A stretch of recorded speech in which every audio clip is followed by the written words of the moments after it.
বাবার মৃত্যুর খবর পেয়ে গ্রামে ফিরে আসা। শহর থেকে দূরে পাহাড়ের কোলে ছোট্ট একটি গ্রাম। তবে সেই গ্রামে থাকা সব লোকের মধ্যেই যেন লুকিয়ে আছে কোনো এক রহস্য। এই ছেলেটি তার বাবার মৃত্যুর রহস্য উদ্ঘাটন করতে গিয়েই জানতে পারে এই গ্রামের সেই ভয়ানক রহস্য, যেই রহস্য এত বছর ধরে এই গ্রামের লোকেদের মধ্যেই বন্দী হয়ে আছে। যেই গল্পটি 8টি পুরস্কারের সাথে সাথে জিতে নিয়েছে 11টি নমিনেশন। বলছিলাম 2010 সালে মুক্তিপ্রাপ্ত সাউথ কোরিয়ান মুভি মসের কথা। তো হ্যালো ফ্রেন্ডস, ওয়েলকাম টু ওর গল্প। গল্প শুরু হয় 1978 সালে। চিয়ন নামের একজন ডিটেকটিভ চার্চের একজন ডিরেক্টরের সাথে দেখা করতে আসে। সে দেখতে পায় এই চার্চে হাতে গোনা 2-4 জন বাদে আর কোনো সদস্যই নেই। আর এরপর ডিরেক্টর তাকে পাশেই একটা জায়গায় নিয়ে যায় আর তাকে দেখায় সেখানে একজন ব্যক্তি শাস্ত্রীয় বক্তব্য দিচ্ছেন। এই ব্যক্তির নাম মিস্টার রিউ। সেখানে উপস্থিত থাকা সকলেই তার বক্তব্য খুবই মনোযোগ দিয়ে শুনছিল। ডিরেক্টর চিয়নকে বলে, যখন থেকে মিস্টার রিউ এখানে এসেছে সব কিছু তার কন্ট্রোলে চলে গেছে। রিউর কথা সবাইকে এতটাই প্রভাবিত করে যে তার অনুগামীরা তাকে নিজেদের জমি টাকা সব কিছু দান করে দিচ্ছে। চিয়ন তখন বলে তাকে লকআপে নিলেই সব জানতে পারবো। এরপরই চিয়ন মিস্টার রিউকে অ্যারেস্ট করে। সে তাকে প্রচুর মারধর করে আর বলে, তুমি সবার সাথে ভালো সেজে তাদের জমি টাকা পয়সা সব কেড়ে নিচ্ছ। রিউ তখন বলে, আমি কারো কাছ থেকে কিচ্ছু কেড়ে নেয়নি। তারাই আমাকে তাদের জমি কম মূল্যে কিনতে বলেছিল, যাতে সবার থাকার জন্য একটা বাড়ি তৈরি করতে পারি, যাতে সবাই প্রেয়ার করার জন্য একটা জায়গা খুঁজে পায়। চিয়ন বলে, তারা বলেছে তুমি তাদের টাকা নিয়েছো, তারা নিজে থেকে তোমাকে সেটা দেয়নি। রিউ উত্তর দেয়, হয়তো তাদেরকে ডিরেক্টর ফোর্স করেছে এসব বলার জন্য। চিয়ন তখন জানায় সকলেই ডিরেক্টরের সাথে এগ্রিমেন্ট করেছিল, সেখানে তাদের সিগনেচার রয়েছে। এটা দেখে মিস্টার রিউ অবাক হয়ে যায় আর সে বুঝতে পারে এই সব কিছুর পিছনে ডিরেক্টরেরই হাত রয়েছে। পরের দিন চিয়ন ডিরেক্টরের সাথে কথা বলতে আবার প্রেয়ার হাউসে আসে আর দেখতে পায় মিস্টার রিউকে অ্যারেস্ট করার পর সবাই এই প্রেয়ার হাউসে এসেছে প্রেয়ার করার জন্য। তবে তারা সবাই মিস্টার রিউর জন্য প্রার্থনা করছে। চিয়ন বলে, এই রিউ সকলকে বশ করে রেখেছে। তখন ডিরেক্টর জানায়, ভিয়েতনাম থেকে রিউ যুদ্ধের সময় কাউকে খুন করে এখানে এসেছিল, তারপর এখানে থেকে প্রচুর টাকা কামিয়েছে। তার মধ্যে কিছু একটা শক্তি রয়েছে, তার তাকানোর মধ্যে এক ধরনের শান্তি রয়েছে। তাই অপরাধীরা তার সান্নিধ্যে এসে তাদের জমি টাকা সব কিছু দিয়ে দেয়। চিয়ন বলে, তাহলে তো তাকে বেশি দিন বাঁচিয়ে রাখা যাবে না। আর এই জন্যই ডিটেকটিভ একজন ক্রিমিনালকে রাতে পাঠায় রিউকে খুন করতে। রিউ ধ্যান করছিল, তখনই ক্রিমিনাল তার লকআপে ঢুকে তাকে একটা ছুরি দিয়ে প্রহার করে। রিউ সেটা দেখেও কোনো প্রতিবাদ করে না। ক্রিমিনাল রিউকে বারবার প্রহার করে, তবে এক পর্যায়ে সে নিজেই নিজের কাছে হেরে যায়। পরের দিন আরও একজন রিউকে মারতে আসে। এইবারও রিউ কোনো প্রতিবাদ করে না। সেই লোকটিও রিউয়ের এমন আত্মবিশ্বাসের কাছে হেরে যায়। কিছুদিন পর কয়েকজন মিলে রিউকে আবার মারতে আসে, কিন্তু তারাও রিউর কাছে আত্মসমর্পণ করতে বাধ্য হয়। চিয়ন এসে জানতে পারে কেউ রিউকে কোনো রকম ক্ষতি করতে পারেনি। তাই সে ক্রিমিনালগুলোর সাথে কথা বলতে আসে, তাদের কাছ থেকে জানতে চায় তারা কেন তার অর্ডার অনুযায়ী রিউকে খুন করেনি। তবে সমস্ত ক্রিমিনালই চিয়নকে বলে, যারা মিস্টার রিউকে মারতে চাইবে তারা সকলেই নরকে যাবে। চিয়নের ভীষণ জেদ হয়, তাই সে রিউর সাথে কথা বলতে আসে। সে জানতে চায় সে তাদের কি এমন করেছে যার জন্য তাকে না মেরে সবাই তার শরণাপন্ন হয়েছে। রিউ বলে, আমি কিচ্ছু করিনি, তারা নিজেরাই ভালো খারাপের মধ্যে পার্থক্যটা উপলব্ধি করতে পেরেছে। চিয়ন বলে, তাহলে তো এখন তারা তোমার রিভেঞ্জ নেওয়ার জন্য আমাকে মারতে চাইবে।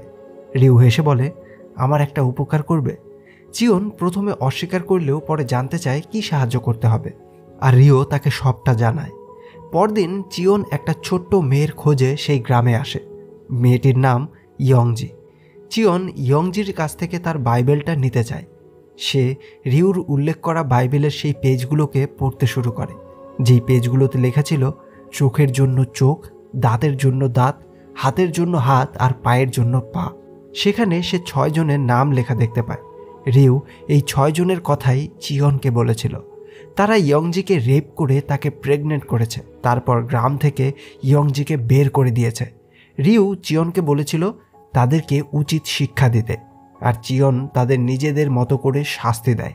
চিয়ন দেখতে পায় ইয়ংজি নিজের ন্যায় দেখে কান্না করছে। সে বুঝতে পারে রিউর মধ্যে সত্যি মানুষকে ইমপ্রেস করার মতো ক্ষমতা আছে।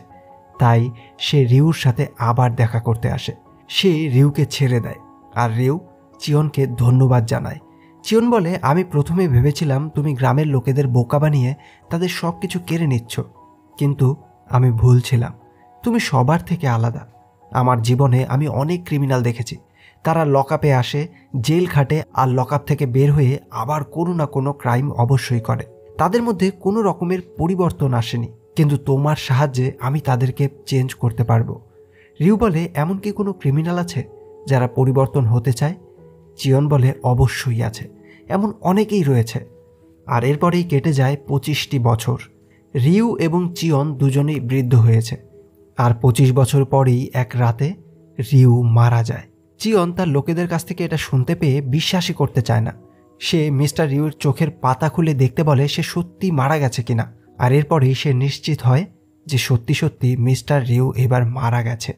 পরের দিন সকালে হেইকুক নামের একজন ব্যক্তি গাড়ি চালিয়ে কোনো একটা জায়গায় আসছিল। রাস্তায় সে পার্ক নামের একজন ব্যক্তিকে কল করে। পার্ক একজন প্রসিকিউটর, তার সাথে হেইকুকের পার্সোনালি শত্রুতা রয়েছে। তাই হেইকুক উপহাস করার জন্য পার্ককে কল করে, কারণ তার কারণেই পার্কের ট্রান্সফার হয়েছে।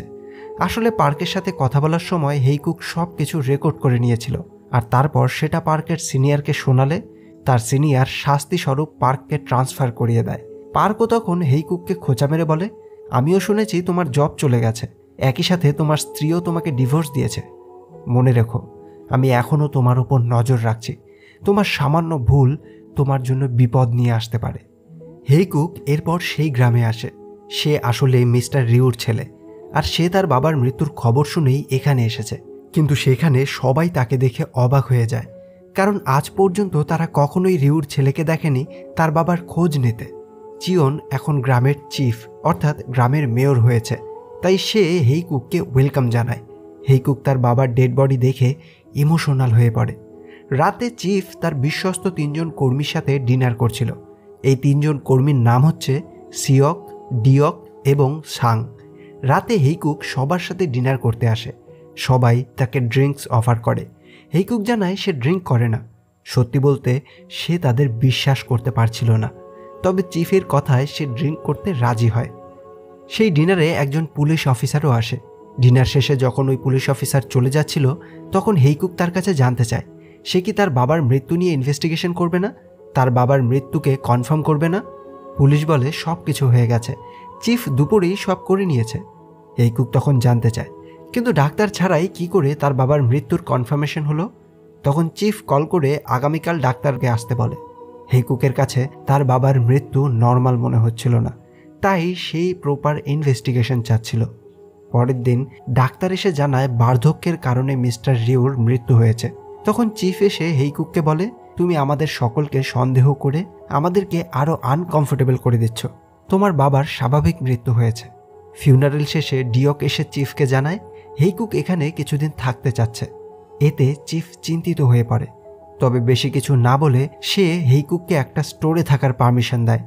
ডিওক তাকে সেই স্টোরে নিয়ে আসে। সে হেইকুকের কাছে জানতে চায় সে কবে এখান থেকে চলে যাবে। হেইকুক বলে, কেন? ডিওক তখন বলে, কারণ তুমি এখানে থাকলে আমাদের আনকমফোর্টেবল ফিল হবে। তবে সে এই বিষয়ে আর কিছু বলে না। সোজা স্টোরে এসে একটি মেয়েকে রুম ক্লিন করতে দেখে। এই মেয়েটি হলো ইয়ংজি। 25 বছর পর ছোট ইয়ংজি এখন অনেক পরিণত হয়েছে। ইয়ংজি তাকে রুম দেখিয়ে দেয়। রাতে হেইকুক কম্পিউটারে কাজ করতে চাইলে দেখতে পায় এখানে ওয়াইফাই নেটওয়ার্ক নেই, এই জন্যই সে বাইরে আসে এই কথাটা বলতে। তবে তখনই সে লক্ষ্য করে সিওক ইয়ংজির রুম থেকে বের হয়ে যাচ্ছে। সিওক যাওয়ার পর এক এক করে সাং এবং ডিওক ইয়ংজির কাছে আসে। হেইকুক বুঝতে পারে তারা 3 জনই ইয়ংজির কাছে এসেছিল প্লেজার নিতে। পরের দিন হেইকুক তার বাবার সব সম্পত্তির খোঁজ নিতে গিয়ে জানতে পারে তিনি সব কিছু চিয়ন অর্থাৎ চিফকে ট্রান্সফার করে দিয়েছেন। যেই বিষয়টা তার কাছে খুবই বিস্ময়কর মনে হয়। তার বাবা হঠাৎ করেই কেন সব কিছু চিফকে ট্রান্সফার করে দিয়েছে? এরপর সে তার রুম মেরামতের জন্য কিছু সরঞ্জাম কিনতে একটা স্টোরে আসে। তখন স্টোরের মালিক চিফকে কল করে সব ইনফরমেশন দেয়। হেইকুক একটি কম্পিউটার স্টোরে জমি সংক্রান্ত তথ্য জানতে আসে, কিন্তু তার কাজ শেষ হওয়ার পর সে সব কিছু ইরেজ করে দেয়। এতে স্টোরের লোক চিফকে কোনো রকমের ইনফরমেশন দিতে পারে না। চিফ কেন জানতে চায় হেইকুক কিসের খোঁজ করছে, কোন রহস্যই বা লুকিয়ে আছে এই সমস্ত লোকের মধ্যে, কেনই বা তারা সবাই এমন অস্বাভাবিক আচরণ করছে, সেই সব কিছুই আমরা আস্তে আস্তে জানতে পারবো। রাতে চিফ হেইকুককে তার ফেয়ারওয়েল ডিনারের জন্য ইনভাইট করে, কিন্তু হেইকুক সেখানে এসে জানায় সে এখনই এই স্থান থেকে যাচ্ছে না, সে তার বাবার রুমে থাকবে। তারা সকলেই এই কথা শুনে অবাক হয়, এমনকি তারা সবাই বলতে থাকে হেইকুক এখানে থাকতে পারবে না, তার শহরে থেকে অভ্যাস হয়েছে, সে এমন এই বদ্ধ গ্রামে থাকতে পারবে না। তবে হেইকুক জানায় সে এখানেই থাকবে। চিফ এরপর তাকে বলে ঠিক আছে, তার যতদিন খুশি এখানে থেকে যেতে। হেইকুক পার্ককে কল করে। পার্ক বিরক্ত হয়ে বলে তোমাকে না বলেছিলাম আমাকে কল না করতে? হেইকুক তখন বলে আমার তোমার সাহায্যের প্রয়োজন। আমার বাবা বিশাল জমির মালিক ছিলেন, কিন্তু সেই সমস্ত জমি একবারেই রেজিস্টার হয়ে গেছে। যদি তিনি সত্যি সত্যি জমি বিক্রি করতেন তাহলে তার অ্যাকাউন্টে টাকা থাকতো, কিন্তু তার অ্যাকাউন্টে কোনো টাকাও নেই। সেই জমিগুলো এই গ্রামের চিফের নামে ট্রান্সফার হয়েছে। সে পার্ককে এই সব কিছু বলতে বলতেই তার রুমে আসে, আর রুমে এসেই সে একটা শব্দ শুনতে পায়। আসলে সিওক তখন হেইকুকের রুমের বেসমেন্ট থেকে কিছু দরকারি কাগজ নিতে এসেছিল। সিওক হেইকুককে রুমে আসতে দেখে কাগজ নিয়ে লুকিয়ে পড়ে। হেইকুক এই শব্দ শুনে বেসমেন্টে আসে চেক করতে, কিন্তু সেখানে সে তেমন কিছুই দেখতে পায় না। আর এই জন্যই পরের দিন সে তার রুমের সামনে একটা সেন্সার লাইট লাগিয়ে দেয়, যাতে এর সামনে কেউ আসলেই লাইটটা জ্বলে ওঠে। তারপর সে চিফের সাথে কথা বলতে আসে। সে জানায় সে বেসমেন্টে একটা অ্যাকাউন্ট খুঁজে পেয়েছে, যেখানে অনেক নাম্বার রয়েছে, তবে যেগুলোর মানে সে বুঝতে পারছে না। তাই সে চিফের সাহায্য চায়। এটা আসলে হেইকুকেরই একটা ফাঁদ ছিল, কারণ সে বুঝতে পেরেছিল কেউ গতকাল রাতে বেসমেন্টে ছিল, আর এই অ্যাকাউন্টের কথা শুনে আজকেও সে সেখানে আসতে চাইবে। এরপর হেইকুক ডিনার করতে এসে শুনতে পায় সবাই তাকে নিয়ে সমালোচনা করছে, কারণ তার বাবার জীবিত থাকা অবস্থায় কখনোই সে তার বাবার সাথে দেখা করতে আসেনি, আর তার বাবার মৃত্যুর পরেই সে এখানে চলে এসেছে তার বাবার সম্পত্তির জন্য। রাতে হেইকুকের প্ল্যান অনুযায়ী অ্যাকাউন্টটি নিতে সাং আসে। হেইকুককে রাতে সজাগ থাকতে দেখে সে নানা অজুহাত দিয়ে পালিয়ে যায়। হেইকুক বুঝতে পারে বেসমেন্টের ভেতরে কোনো রহস্য রয়েছে, তাই সে বেসমেন্টে চেক করতে আসে। চারপাশটা চেক করেও সে সন্দেহজনক কোনো কিছুই খুঁজে পায় না। এরপর যখনই সে ফিরে আসতে যাবে তখনই তার নজরে পড়ে একটা গুপ্ত দরজা।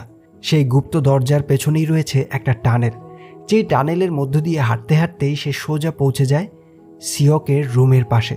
সে সিওককে চিফের সাথে তার ব্যাপারে কথা বলতে শোনে। তারা তার ব্যাপারে সব রকমের ইনফরমেশন নিয়েছে, তার চাকরি চলে গেছে, তার স্ত্রী তাকে ডিভোর্স দিয়েছে, এই সব কিছুই। হেইকুক এই সব শুনে আবার তার রুমে ফিরে আসে। সে তার রুমে এসেই একটা ক্যাসেট প্লেয়ার দেখতে পায়। সেই ক্যাসেট প্লেয়ারটাকে চালু করে সেটা শুনতে থাকে। সেখানে 3 জন ক্রিমিনালের স্বীকারোক্তি ছিল। এই 3 জন ব্যক্তির মধ্যে 2 জন ছিল সাং এবং সিওক। বহু বছর পূর্বে সাংয়ের একটা বার ছিল, যেখানে সে মেয়েদেরকে বেআইনিভাবে তুলে এনে তাদেরকে আটকে রেখে তাদের দিয়ে ব্যবসা চালাতো। আর একদিন সে সেই সমস্ত মেয়েকে জীবন্ত পুড়িয়ে মেরেছিল। আর অন্যদিকে সিওক 4 বার শ্যুট করে একজনকে মেরে ফেলেছিল। গল্পের শুরুতে ডিটেকটিভ চিয়ন তথা চিফ মিস্টার রিউকে এই ক্রিমিনালগুলোরই কথা বলেছিল। অন্যদিকে পার্ক ইনভেস্টিগেট করে জানতে পারে চিফ বর্তমানে 23 মিলিয়ন সম্পত্তির মালিক। পার্কের সন্দেহ হয় সে একজন সামান্য ডিটেকটিভ হয়ে এত টাকার মালিক কি করে হয়েছে। অন্যদিকে দেখা যায় চিফ আজকে এই গ্রামে ভ্রমণ করার জন্য বেরিয়েছে। আর এই সব দৃশ্য দেখলেই বোঝা যায় এই গ্রামে এই চিফের পাওয়ার কতটা রয়েছে। গ্রামের পুলিশ অফিসার থেকে শুরু করে সমস্ত লোক তাকে দেখে স্যালুট জানাচ্ছে। এদিকে হেইকুক সিওকের বাড়িতে আসে। সে সিওকের রুমের সব কিছু চেক করতে থাকে। তখনই সিওক তার রুমে ফিরে আসে। হেইকুক সিওকের কাছে জানতে চায় এই টানেলটি কী কারণে তৈরি করা হয়েছিল। সিওক তখনই হেইকুককে কিছু না বলে 2 বার ছুরি দিয়ে তাকে প্রহার করে। এতে হেইকুক আহত হয়ে পড়ে। সে বলে তোমরা সবাই মিলে আমার বাবাকে মেরে ফেলেছ। সে নিজেকে বাঁচাতেই পালাতে শুরু করে।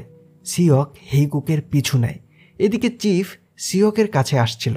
তারা সিওককে দৌড়তে দেখে তার পিছু নেয়। হেইকুক পাহাড়ের চূড়ায় এসে পৌঁছায়, আর সেখান থেকে পালানোর আর কোনো উপায় ছিল না। তাই হেইকুক সিওককে একটা পাথর ছুঁড়ে মারে। এতে অনিচ্ছাকৃত সিওকের মৃত্যু হয়ে যায়। সেখানেই চিফকে আসতে দেখে হেইকুক লুকিয়ে পড়ে।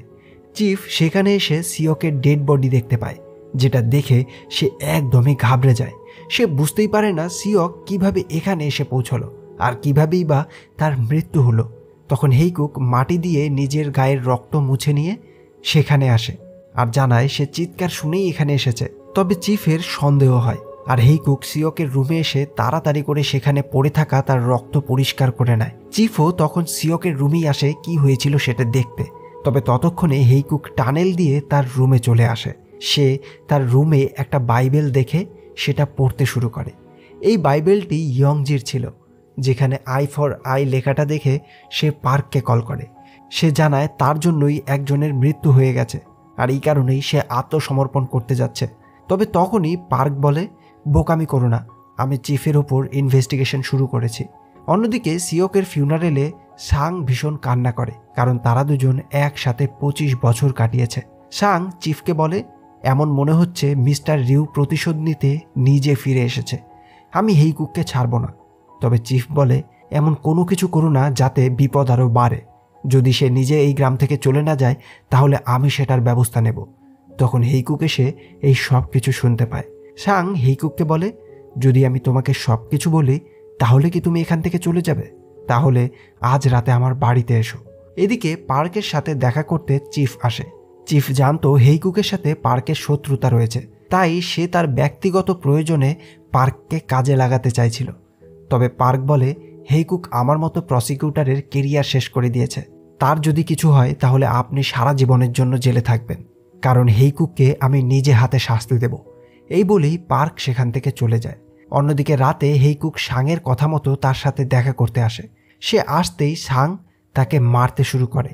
সে তাকে বেধড়ক মেরে ঘরের খুঁটির সাথেই বেঁধে দেয়। এরপর তাকে খুন করার জন্যই হাতিয়ার আনতে যায়। হেইকুক ইয়ংজিকে দেখে তার কাছে সাহায্য চাইতে যায়, তবে তার মুখটা বাধা থাকায় সে তাকে ডাকতে পারছিল না। আর এই জন্যই হেইকুক লাইটার দিয়ে পুরো বাড়িতেই আগুন ধরিয়ে দেয়। বাড়িটি কাঠের তৈরি ছিল, তাই দাউ দাউ করে জ্বলতে শুরু হয়ে যায়। সেই বাড়িতে চিফের অনেক জরুরি কাগজপত্র ছিল। সাং বাড়িতে আগুন লাগতে দেখে হেইকুককে রেগে মারতে আসে, তবে তখনই ইয়ংজি সাংকে বাধা দেয়। আর এই জন্যই সাং তখন বাড়ির ভেতরে প্রবেশ করে সমস্ত ডকুমেন্টস আনতে। ইয়ংজি হেইকুককে সেখান থেকে বাঁচিয়ে নেয়, কিন্তু সাং ভয়ঙ্কর আগুনে দগ্ধ হয়ে যায়। চিফ এসে দেখতে পায় সাং আগুনে পুড়ে মারা গেছে। অন্যদিকে ইয়ংজি হেইকুককে হাসপাতালে নিয়ে আসে। তবে এত কিছু ঘটে যাওয়ার পরেও হেইকুক আর এই গ্রামে থাকতে চাচ্ছিল না। তখন ইয়ংজি বলে, এত দূর এসে তুমি হাল ছেড়ে দেবে? তখনই ইয়ংজির কাছে কল আসে চিফের। ইয়ংজি জানায় হেইকুক তার সাথেই রয়েছে। রাতে ইয়ংজি চিফের রুমে আসে। তখন চিফ জানতে চায় সে কেন হেইকুককে সাহায্য করেছে। ইয়ংজি বলে, আমাকে হেইকুক ফোর্স করেছিল। চিফ তখন বলে, হেইকুক একজন ইয়াং ছেলে, তাই জন্যই তোমার তাকে ভালো লাগে, তাই না? এই বলেই চিফ ইয়ংজিকে অনেকগুলো চড় মারতে থাকে। তবে ইয়ংজি কোনো প্রতিবাদ করে না। চিফ জানায়, যদি তুমি তাকে আবার কখনো সাহায্য করো তাহলে তার পরিণাম ভালো হবে না। পরদিন হাসপাতাল থেকে ডিসচার্জ হওয়ার পর একজন পুলিশ হেইকুককে অ্যারেস্ট করতে আসে, যাকে চিফ নিজেই পাঠিয়েছে। সে সিওকের মৃত্যু ইনভেস্টিগেট করতে হেইকুককে অ্যারেস্ট করতে আসে। হেইকুক বলে, আমাকে অ্যারেস্ট করার জন্য কোনো ওয়ারেন্ট রয়েছে আপনার কাছে? পুলিশ তার কোনো কথার জবাব না দিলে হেইকুক বলে, আমাকে অ্যারেস্ট করার আগে আপনাকে আমার লয়ারের সাথে কথা বলতে হবে। এই বলেই হেইকুক পার্ককে কল করে। পার্ক পুলিশকে বলে, আপনার কোনো রাইটস নেই তাকে ইল্লিগালি অ্যারেস্ট করার। পুলিশ তখনই চিফকে কল করে পার্কের ব্যাপারে জানায়। তারা অবাক হয় পার্ক হেইকুকের শত্রু হয়েও কেন তাকে সাহায্য করছে। এরপর পার্ক এসে পুলিশ স্টেশন থেকে হেইকুককে ছাড়িয়ে নেয়। সে এখন সিওক এবং সাংয়ের মৃত্যুর ইনভেস্টিগেশন করার জন্য এই গ্রামেই থাকার পরিকল্পনা করে। রাস্তায় চিফ পার্ককে ওয়েলকাম জানালেও তিনি কৌশলে পার্ককে তার মায়ের ব্যাপারে কথা বলে এক প্রকার থ্রেটও দিয়ে দেয়, কিন্তু পার্ক সেটাকে সিরিয়াসলি নেয়নি। সে চিফের সাথে থাকা ডিয়কের ব্যাপারে জানতে চায়।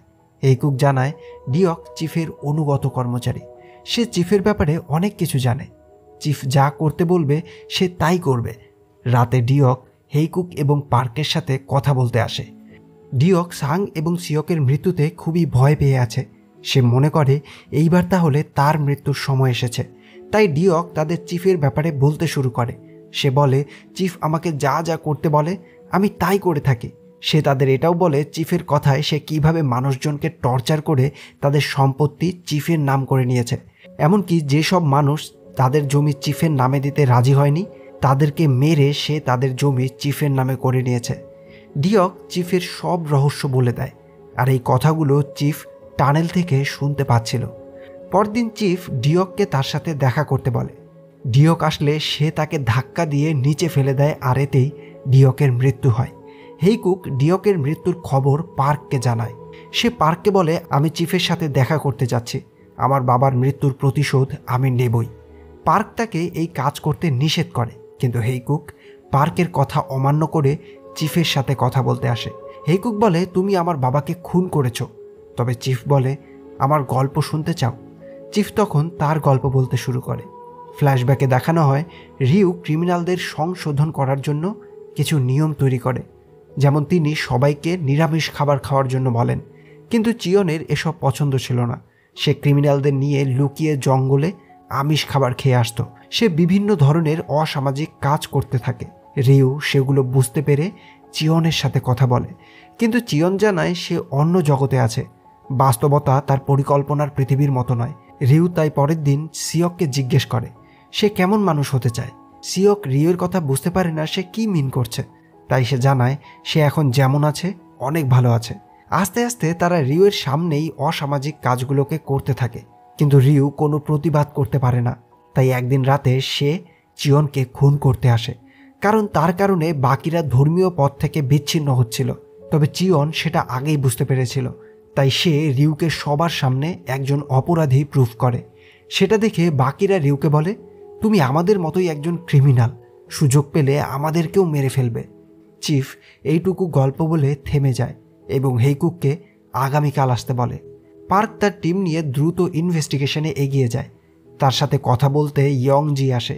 ইয়ংজি পার্ককে জানায় আজ রাতে হেইকুক চিফের বাড়িতে যাবে, সে আজ সব শেষ করতে চলেছে। পার্কের সাথে দেখা করে ইয়ংজি হেইকুকের সাথে কথা বলতে আসে। সে হেইকুককে তার গল্প বলতে শুরু করে।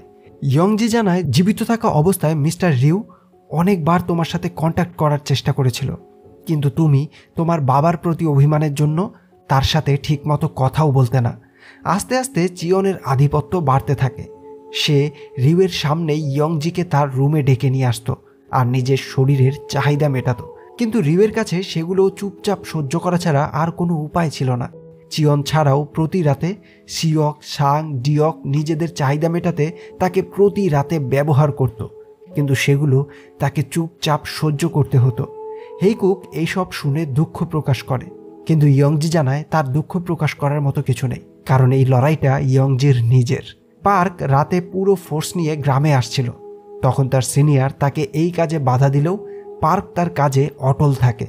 এদিকে হেইকুক ইয়ংজির সাথে চিফের বাড়িতে আসে। সে জানতে চায় তিনি কেন তার বাবাকে হত্যা করেছে। চিফ বলে সে তার বাবাকে হত্যা করেনি, তার বাবার বয়স হয়ে গেছিল আর এই জন্যই তার বাবার মৃত্যু হয়েছে। তখনই পার্ক ফোর্স নিয়ে রুমে আসে। পার্ক চিফকে ডিয়কের মৃত্যুর জন্য অ্যারেস্ট করতে আসে, কিন্তু চিফ তখন তার কাছে প্রুফ চায়। পার্ক পুলিশকে কল করে সকল এভিডেন্স আনতে বলে। চিফ বুঝতে পারে এভিডেন্সের কথা ইয়ংজি তাদের জানিয়েছে। অন্যদিকে এভিডেন্স আনতে গিয়ে একজন পুলিশ দেখতে পায় সেখানকার লোকাল পুলিশ সব এভিডেন্সে পেট্রোল ঢেলে আগুন জ্বালিয়ে দেওয়ার চেষ্টা করছে। সে সকল এভিডেন্সে আগুন ধরিয়ে দেয়, আর এতেই সে নিজেও আগুনে দগ্ধ হয়ে যায়। পুলিশ পার্ককে জানায় আগুন দেওয়ার সময় সেই পুলিশটিও মারা গেছে। তখন ইয়ংজি সবাইকে বলে যেই পুলিশ অফিসার আগুনে পুড়ে মারা গেল সেই পুলিশ অফিসার আর কেউ নয় বরঞ্চ চিফের নিজের ছেলে। চিফ হাসতে থাকে, কারণ তার বিরুদ্ধে আর কোনো প্রমাণ নেই। হেইকুক বলে তোমার ছেলে ওদিকে আগুনে পুড়ে মরছে আর তুমি হাসছো কেন? আমার বাবাকে কেন মারলে তুমি? তখনই চিফ আবারও গল্প বলতে শুরু করে। সে জানায় কয়েক বছর আগে প্রেয়ার হাউসে অনেক লোক মারা গিয়েছিল, তাদের খাবারে রিউ বিষ মিশিয়েছিল। ইয়ংজি তখন প্রতিবাদ করে। সে বলে তুমি মিথ্যে বলছো, আমি সেই সময় সেখানেই ছিলাম। ইয়ংজি জানায় প্রেয়ার হাউসে সবাইকে মৃত দেখে মিস্টার রিউ তখনই তাকে নিয়ে সেখান থেকে চলে এসেছিল, কিন্তু গাড়িতে সে চিয়নের শরীরে রক্ত লেগে থাকতে দেখে এবং একটা সুটকেসে অনেকগুলো টাকাও দেখতে পায়। হেইকুক তখন জানতে চায় তাহলে আমার বাবা কেন এত বড় একটা ঘটনা সবার থেকে লুকিয়েছিল? ইয়ংজি বলে কারণ এই কেসে চিফের সাথে তারও নাম জড়িত ছিল, তাছাড়া চিফের জন্য তার সব সময় অপরাধবোধ কাজ করত। পার্ক বলে এবার তোমার সময় শেষ। চিফ তখনও বলে কোনো এভিডেন্স ছাড়া আমাকে তুমি অ্যারেস্ট করতে পারবে না। ইয়ংজি আর ভয় না পেয়ে এবার সব কিছু বলে দেয়। সে বলে দেয় এই গ্রামের গুদাম ঘরে আরও এভিডেন্স রয়েছে। পার্ক তখনই তার টিমকে গুদাম ঘরে সব কিছু তল্লাশি করতে বলে। তারা সেখানে গিয়েই কিছু পুরাতন ডকুমেন্টস এবং স্ট্যাম্প খুঁজে পায়। ডকুমেন্টসে রক্ত দিয়ে আঙুলের ছাপসহ অঙ্গীকারনামা ছিল। পার্ক তখন বলে, তোমার কি আরও কোনো এক্সকিউজ রয়েছে? চিফ তাদের সবাইকে বাইরে অপেক্ষা করতে বলে, কারণ সে চায় অ্যারেস্ট হওয়ার আগে সে তার ইউনিফর্মটাকে একবার পরবে।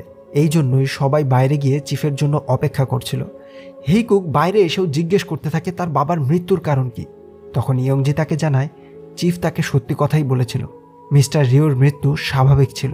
সে নিজের ইচ্ছেতেই তার মৃত্যুবরণ করেছিল যাতে তুমি এখানে আসো, এবং যে লড়াই তিনি শুরু করেছিলেন তার বিচার তুমি এখানে এসে করতে পারো।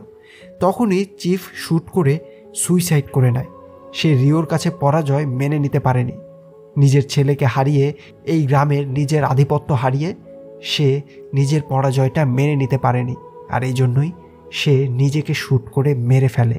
কয়েক মাস কেটে যায়। দেখানো হয় হেইকুক পার্ককে কংগ্রাচুলেশনস জানাচ্ছে, কারণ পার্ক আবার সোল শহরে ফিরে যাচ্ছে। তাদের মধ্যে এখন ভালো বন্ধুত্ব গড়ে উঠেছে, সব সময় একে অপরের সাথে যোগাযোগ রেখেছে। হেইকুক আবার তার বাবার গ্রামে আসে। সেখানকার পরিবেশ এখন অনেক পরিবর্তন হয়েছে। সবাই প্রাণবন্ত হয়ে জীবনযাপন করছে। হেইকুক দেখতে পায় সেই গ্রামে এখন ইয়ংজি চিফ হয়েছে। সে সব কিছু খুব সুন্দর করে দেখাশোনা করছে, যেটা দেখে সে খুবই খুশি হয়।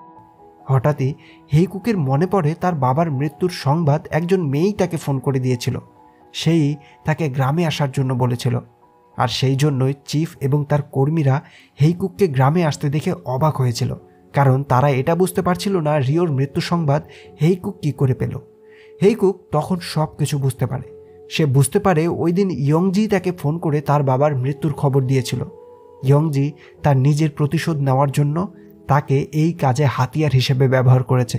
ইয়ংজি জানতো যদি হেইকুক এখানে এসে বুঝতে পারে তার বাবার মৃত্যু অস্বাভাবিক ছিল, তাহলে সে ইনভেস্টিগেশন শুরু করবে। তাহলেই চিফের কুকর্মগুলো বের হয়ে আসবে, এবং একই সাথে সিওক, সাং এবং ডিওক তাদের সবার শাস্তি নিশ্চিত হবে। তাই ইয়ংজি তার সাথে হয়ে যাওয়া অন্যায়ের প্রতিশোধ নেওয়ার জন্যই পরিকল্পনা করে হেইকুককে এই গ্রামে এনেছিল। এই সব কিছু বুঝতে পেরে হেইকুক খুবই চমকে যায়, কারণ এত দিন ধরে যেটাকে সে তার নিজের প্রতিশোধ হিসেবে দেখেছে সেটা আসলে তার নিজের প্রতিশোধই ছিল না। এই সমস্ত প্রতিশোধের খেলাটা ছিল ইয়ংজির নিজের। আর এখানেই এই গল্পের শেষ হয়। তো ফ্রেন্ডস, এই ছিল আজকের গল্প। গল্পটি কেমন লাগলো তো অবশ্যই জানিও। ভালো লাগলে লাইক, কমেন্ট আর শেয়ার করে দিও। দেখা হবে পরের গল্পে। Till then, keep loving. By.